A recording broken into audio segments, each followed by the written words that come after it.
Day 93 of 96 days challenge. Oh my god, 93 দিন চলে গেছে, আর 3 দিন বাকি আছে। আলহামদুলিল্লাহ, আজকে অনেকটা ভালো লাগতেছে। যে চ্যাপ্টারে আমার বড় সমস্যা ছিল বায়োলজি, চলো না অঙ্গ চলো না, আজকে ওটা তাও শেষ করতে পারলাম আলহামদুলিল্লাহ। প্রায় 90 আচ্ছা 90% ধরি, 90% জিনিস এখন পাই।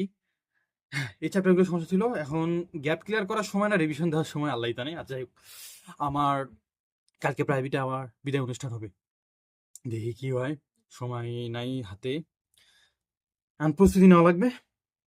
এখন অনেকটা ভালো প্রস্তুতি আছে। আমি জাস্ট সামনে এমসিকিউ শেষ করা লাগবে, বিশেষ করে হায়ার ম্যাথে, যেটা একদমই হয় নাই, আর কেমিস্ট্রি আর বায়োলজির। আইসিটি পারা যায়, ওটা একটু খালি কয়েকটা এমসিকিউ দেখলেই হবে, ইনশাল্লাহ বিট করব, ভালো কিছু হবে। ক্যালকুলেটর নিয়ে একটা নোটিশ দেখলাম ভাই, সিডাব্লিউ ইউজ না করতে দেয়, সেরকম ভাবে বাস খাবো। দেখা যাক, সিডাব্লিউ ইউজ করতে দেয় তাহলে তো ভালোই হয়। আশা করি সবকিছু ঠিক হয়ে যাবে। Anyway, thanks for watching.